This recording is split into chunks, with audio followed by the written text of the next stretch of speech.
찬송하시겠습니다. 279장입니다.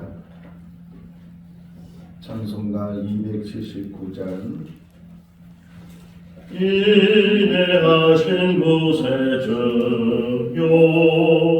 내가 비오니 죄인오라 하실 때에 날 부르소서. 주여 주여 내가 비오니 죄인오라 하실 때에 날 부르소서. 자비하신 보좌 앞에 꿇어 엎드려 자복하고 회개하니 믿음 주소서. 주여 주여 내가 비오니 죄인오라 하실 때에 날 부르소서. 주의 공로 의지하여 주께 가오니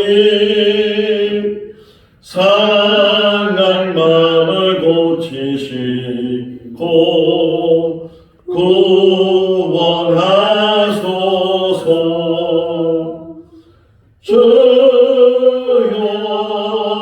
주여 내가 비오니 죄인오라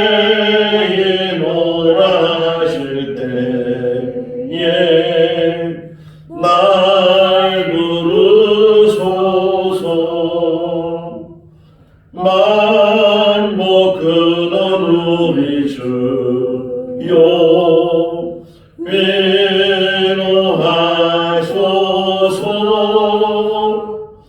우리 주와 같으시니 어디 있을까. 주여 주여 내가 비오니 죄인오라 하실 때에 날 부르소서. 아멘. 열왕기상 2장 28절에서 46절 말씀까지입니다. 열왕기상 2장 28절에서 46절 말씀까지. 그 소문이 요압에게 들리매 그가 여호와의 장막으로 도망하여 제단불을 잡으니 이는 그가 다윗을 떠나 압살롬을 따르지 아니하였으나 아도니아를 따랐음이더라. 어떤 사람이 솔로몬 왕에게 이르되 요압이 여호와의 장막으로 도망하여 제단 곁에 있나이다. 솔로몬이 여호야다의 아들 분야를 보내며 이르되 너는 가서 그를 치라.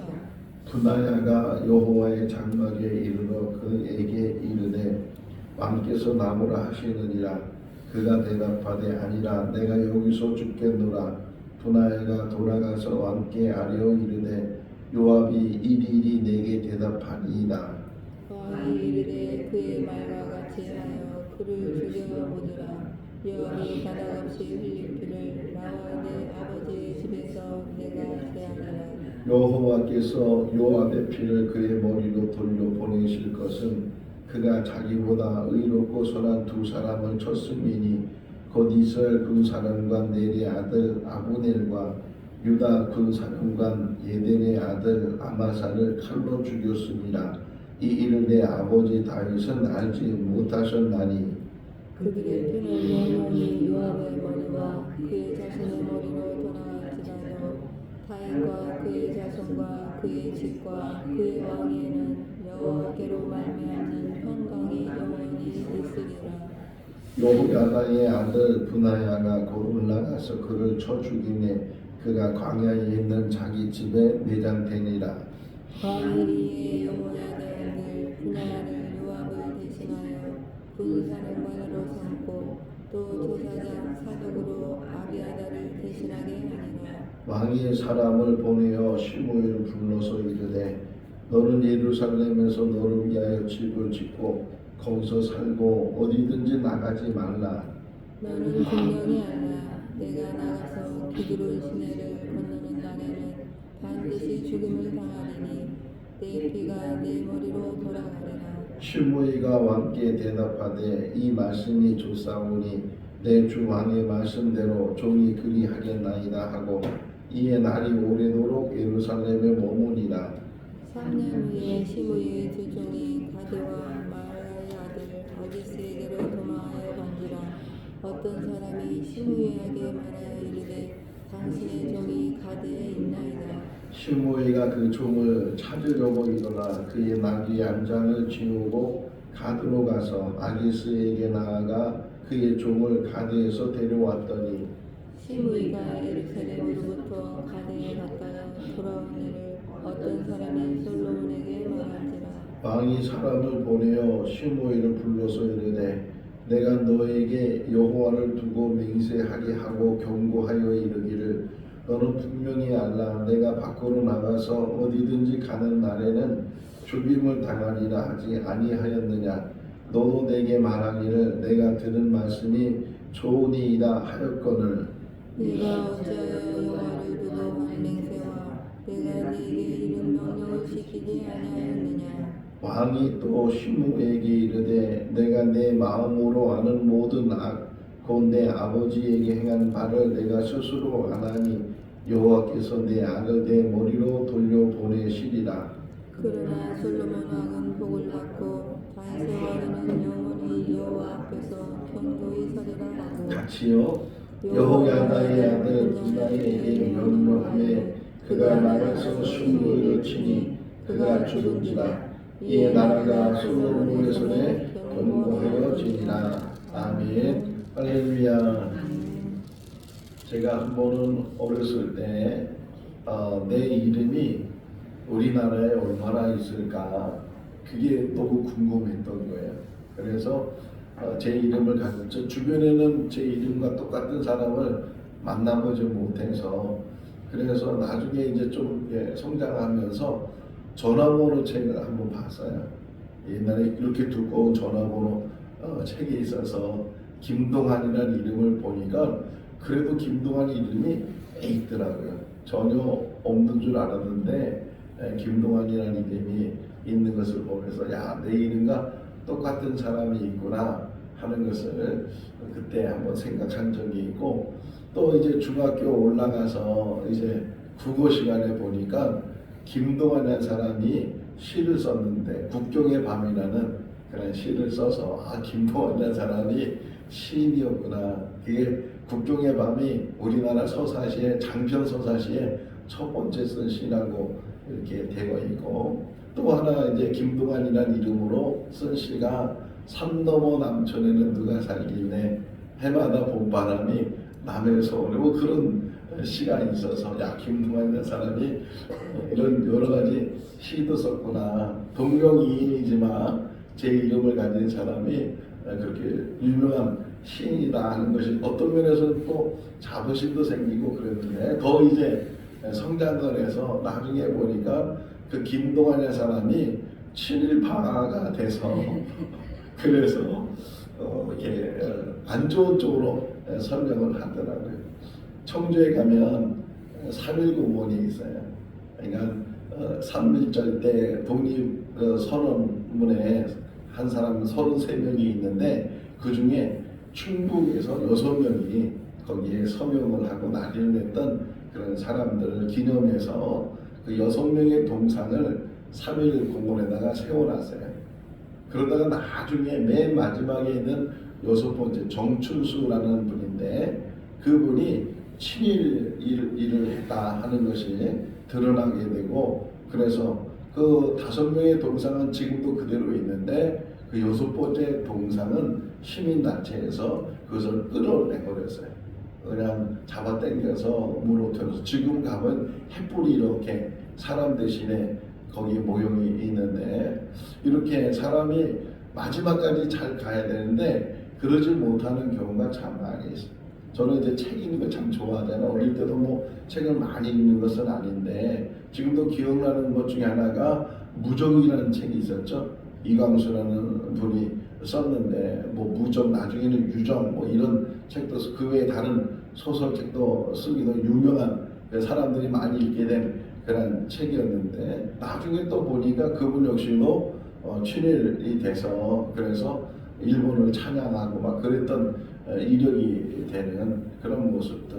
자, 이 이야기를 하는 이유는 뭐냐면 마지막에 인생은 중요하다는 거예요. 마지막에 아무리 독립운동에 앞장서고 뭐 독립선언문, 이광수라는 분이 독립선언문에 같이 동참해서 그것을 썼다고 하는데, 이렇게 독립에 대해서 나라를 찾기 위해서 애국하는 그런 모습도 없지 않아 있었는데, 그럼에도 불구하고 마지막 그 인생이 친일이 되고 악한 사람이 되고 이러다 보면 그 앞서 행한 모든 것들이 다 소멸되게 되고 기억도 하지 않는다.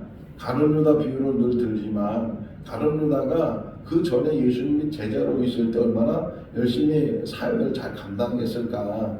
예수님께서 두 명 제자를 파송할 때도 그때 나가서 복음을 전한 사람이고, 또 이제 재정을 맡아가지고 살림을 다 도맡아서 그 힘든 일을 다 했으니까 얼마나 열심히 잘 예수님 섬기고 또 그 공동체를 잘 섬기는 사람이었을 텐데, 근데 마지막 예수님을 은 30에 팔아서 결국은 우리가 가룟 유다 하면 나쁜 사람, 배반한 사람, 예수님을 죽인 사람, 뭐 이렇게 결국 가룟 유다의 앞에서 했던 모든 일들은 기억하지 않는다는 거예요.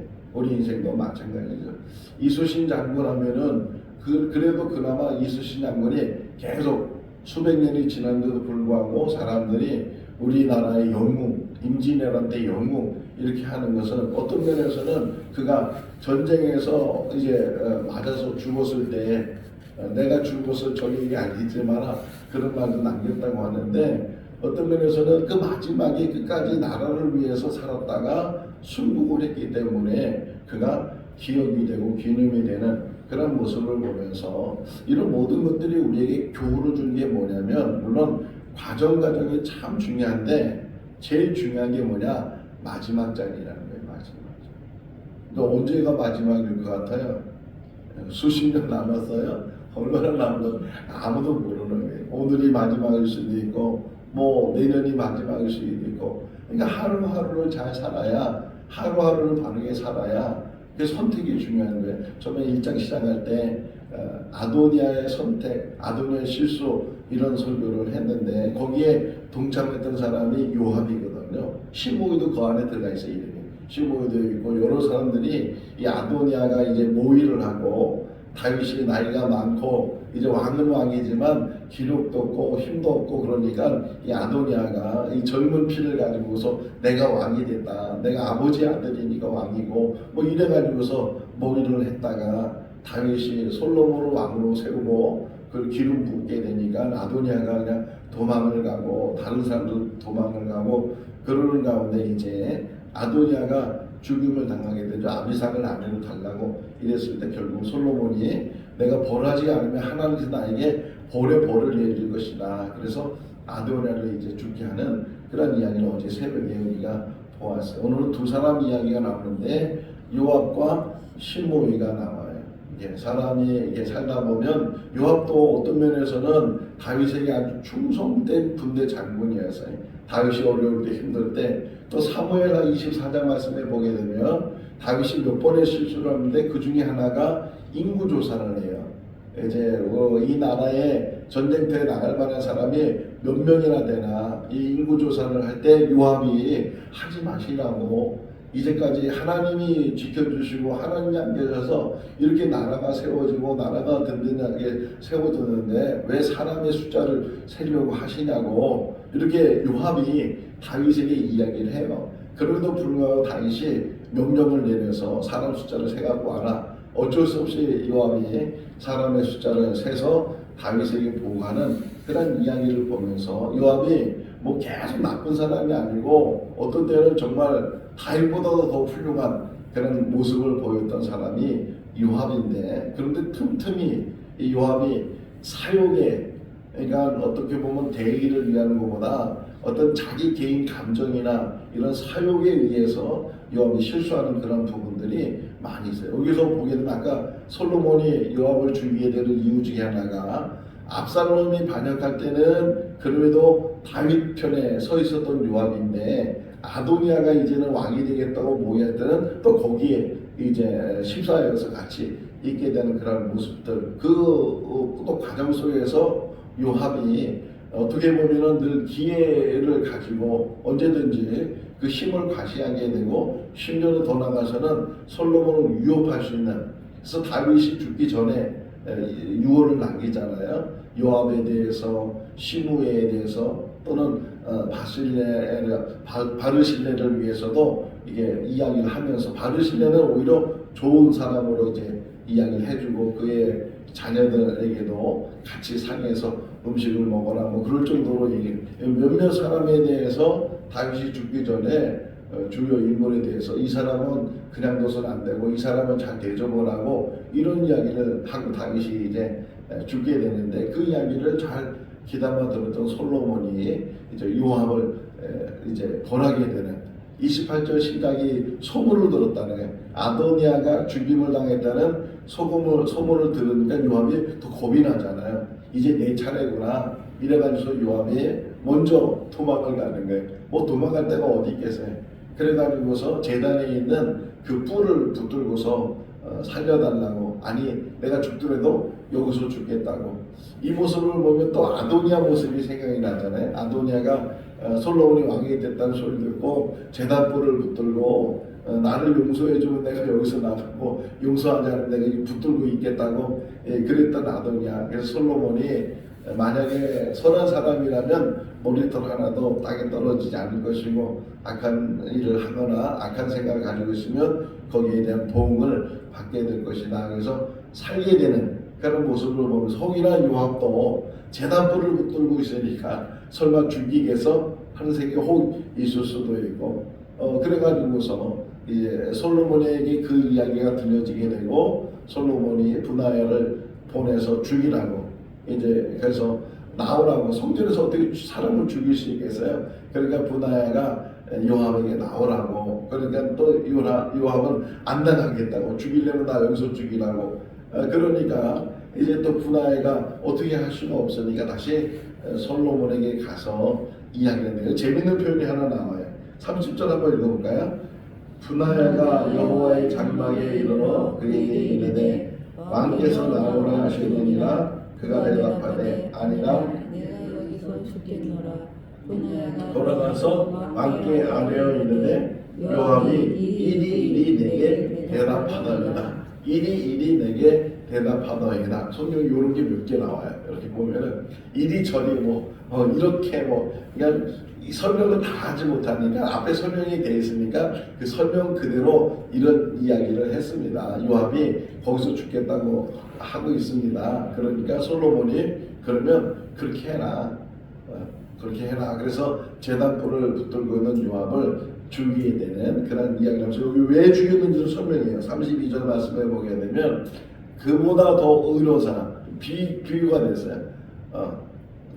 의로운 사람이 아니고 요압보다 의로운 사람을 아브넬 이런 사람이죠. 이런 사람들을 그가 자기 어떤 개인 감정에 의해서 죽이게 되는, 화평을 하고 화친을 하고 더 이제 다윗의 나라를 더 든든히 세우려고 했던 그 아브넬, 어떤 협상을 하러 왔던 사람이었는데 요압이 자기 동생을 죽였다는 빌미로 이 아브넬을 죽이는 그런 이야기를, 이제 그런 일들이 있었는데 그것들이 잊혀지지 않았다. 자, 여기서 하나 또 생각해 보면 뭐였냐면 갈라디아서 6장을 보면 이런 말이 나와요. 심은 대로 거둔다. 이게 단순한 이게 자연법칙이지만 이 단순한 자연법칙이 인생 속에서도 항상 적용이 된다는 거예요. 심은 대로 거두는 거예요. 우리가 우리 인생을 살아오면서 때로는 선한 일을 하고 때로는 악한 일을 하고 때로는 범죄하고 이런 일들이 이렇게 쭉 있는데, 그런데 아무 어떤 그 결과도 없고 어떤 그 징표도 나타나지 않고 그러다 보니까 이거 악한 일을 해도 되는구나, 이거 죄를 져도 되는구나, 이런 생각, 이런 착각을 우리가 하면서 살 때가 있는데, 하나님의 법칙은 자연 법칙 속에 가르쳐준 게 뭐냐면 심은 대로 거둔다는 거예요. 그래서 예수님께서도 이렇게 말씀하시면서 이런 말씀을 하세요. 이제 부활에 대한 말씀을 하시면서 선한 자는 선한 자의 부활을 하게 될 것이고 악한 자는 악한 자의 부활을 하게 될 것이다. 마지막 심판에 대한 이야기가 왜 심판이 있는 거예요? 다 착하게 살았으면, 다 선을 행했으면 심판할 일도 없고 심판 받을 일도 없을 텐데, 그런데 다 악한 것이 있고 심판받을 일이 있고, 그러다 보니까 지금은 드러나지 않고 지금은 사람들에게 알려지지 않고 그런 일들이지만, 결국 하나님 히브리서를 보게 되면 이런 단어가 나와요. 직고라는 단어가 나와요. 직고한다는 거예요. 직접 자기가 다 그것을 고하게 된다. 그랬을 때 우리 인생이 얼마나 부끄러운 인생이고, 흔히 그러잖아요. 너무 부끄러우면은 쥐구멍 찾는다고 그렇게 표현하는 것처럼, 정말 쥐구멍이 1000개라고 해도 모자랄 정도로 그런 부끄러운 인생을 우리가 사는데, 그렇게 살지 말라는 거예요. 결국은 다 드러나게 될 것인데, 뭐 지나간 거 어떡하겠어요? 누가 그러더라고요. 하나님은 다 가능 못하는데 과거를 못 바꾸신다. 과거 다 지나갔으니까 그러는데, 우리 인생도 마찬가지잖아요. 과거를 바꿀 수 없잖아요. 그렇다면 지금이라도 앞으로라도 하나님께서 정말 기뻐하시는 일들을 감당하면서 심은 대로 거두니까 선한 일을 하고 하나님 기뻐하시는 일을 하고, 그러면서 우리 인생을 살아가는, 제가 좋아하는 성구가 히브리서 11장 5절이라고 했잖아요. 거기 보게 되면 에녹이 어떻게 살았는가? 하나님을 기쁘시게 해라. 하나님과 동행한 사람의 에녹인데, 그 동행했다는 표현을 잘 표현한 게 뭐냐면 하나님을 기쁘시게 했다. 우리의 하루하루의 삶이 하나님을 기쁘시게 할 수 있기를 바랍니다. 크고 작은 것은 하나님께서 관심을 두지 않으세요. 작으면 작은 대로 그 작은 것 안에서 하나님을 기쁘시게 하는 일들을 감당하게 되면, 그것이 기도할 때 어디 가서 기도하라고요? 골방에 들어가서 기도하라 그러잖아요. 그러면서 은밀히 보시면 하나님께서 들으시고 하나님께서 행하신다. 구제할 때 어떻게 하라고요? 은밀하게 하라고. 심지어는 오른손이 하는 일을 왼손이 모를 정도로 그렇게 은밀하게 하면, 은밀하게 행하는 그 일을 보시는 하나님께서 갚으시고 하나님께서 행하신다고 말씀하고 있는 것처럼, 이 요압이 결국은 자기 딴에는 그냥 자기 선택이 옳다고 생각했지만 하나님 보시는 것이 불이었고, 또 사람들한테도 그것이 오히려 올바른 행동이 아니었다. 결국은 요압은 이제 그래서 자기의 마지막 삶이 불의한 자로 죽게 되는. 자, 그 다음에 또 하나 나오는 게 36절에 시므이라는 사람이 나오죠. 시므이에 대해서 많은 이야기가 나오지 않지만, 그럼에도 불구하고 이제 압살롬이 반역을 일으켰을 때 이 다윗 왕이 급히 도망을 갔잖아요. 도망을 갔는데 저 산꼭대기에서 막 저주를 하는 사람이 있었어요. 저주를 퍼붓는 사람인데, 그 사람이 바로 시므이라는 사람이었어요. 심지어 옆에 있는 장군이 다윗에게 저 사람 죽이자고 그랬는데도 참으라고, 하나님이 세운 사람이고 하나님이 이렇게 말씀하시게 둔 사람이니까 내가 저런 저주를 들을 만한 사람이라고, 그러면서 이제 다윗이 그냥 피신을 가요.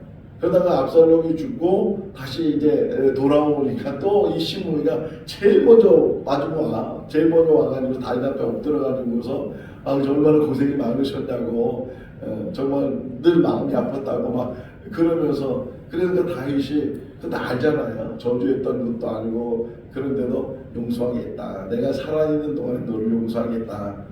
그렇게 얘기를 하고 그를 죽이지 않아요. 그런데 이제 유언으로는 시므이를 조심해라. 항상 기회주의자고 언제 또 등을 돌릴지 모르고 이런 사람인 것을 이제 솔로몬에게 얘기를 하고, 그래서 솔로몬이 이제 시므이를 불러다가 처음에 죽이진 않죠. 그러면서 하는 얘기가, 예루살렘에다가 네가 집을 짓고 그리고 예루살렘에만 살고 있으면 너를 죽이지 않겠다라고 얘기를 하고 시므이도 당신 말이 옳고 그렇게 하겠습니다라고 주거 제한이야. 주거 제한.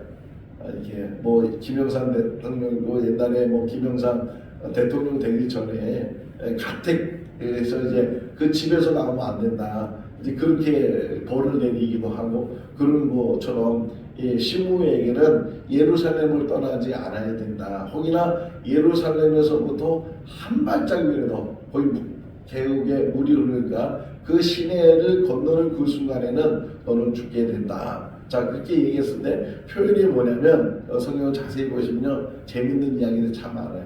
표현이 어떻게 되어 있냐면 그 말을 듣고 오랫동안 여기 표현이 나와요. 한번 여기 읽어볼까요? 38절이거든요. 읽어보겠습니다. 시므이가 왕께 대답하되 이 말씀이 좋사오니 내 주 왕의 말씀대로 종이 그리하리나이다 하고 이에 날이 오래도록 예루살렘에 머무니라. 자, 자기가 이제 목숨이 위태위태하고 그래도 그나마 살려줬으니까 얼마나 감사하겠어요. 근데 이제 약속한 게 예루살렘을 떠나서는 안 된다. 그런 약속이 있었기 때문에 오랫동안 머물렀다. 자, 38절과 39절 한 절 차이지만 3년이라는 세월이 흘러요. 그래서 39절에 보면 3년 후에 이렇게 표현이 되잖아요. 근데 시므의 입장에서는 어떤 생각을 했을까? 생각해 보면 이제 이 정도 시간이 흘렀고 3년의 세월이 흘렀는데 왕이 뭐 그때 약속한 건 있지만 왕이 뭐 계속 그것을 기억하는 것도 아닐 테고 내가 뭐 잠시 나갔다 와도 왕이 알지도 못할 것이고 알아도 용서할 거다 하는 그런 생각. 우리나라 속담 아주 중요한 속담 중에 하나가 뭐냐면 설마가 사람 잡는다. 설마가 사람 잡는다. 우리 인생 속에도 마찬가지. 요 정도까지가 하나님 요 정도까지는 하나님이 이해하시고 뭐 벌써 하나님은 다 아시는데 뭐 이래 가지고서 우리가 설마는 생각에 작은 것이라고 우리가 사소하게 생각해서는 안 되는 일을 우리가 이렇게 사소하게 생각하기 때문에 시므이도 어떤 면에서는 그런 생각이었어요. 어쨌든 3년이 지난 다음에 그 자기 집에 있는 종 둘이 도망을 간 거예요.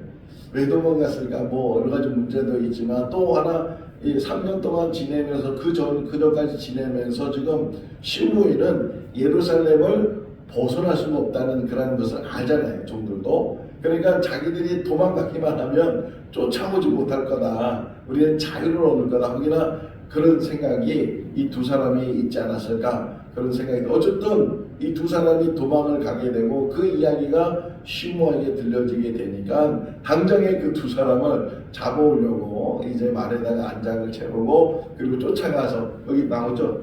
쫓아가서 그래서 가드까지 가서 아기스에게 그 두 사람을 달라고 내 종이었다고 그래서 데리고 왔다는 거예요. 그런데 이 이야기가 또 솔로몬에게 들려지게 되고 솔로몬이 시므이를 불러서 너 3년 전에 약속하지 않았느냐. 내가 너를 살려주는 조건이 예루살렘 안에서만 머물고 있으면 너를 죽이지 않겠다고 얘기를 했는데 그 약속을 너는 왜 어겼느냐라고 이야기하면서 이제 시므이도 죽게 되는 그런 이야기를 보게 돼요.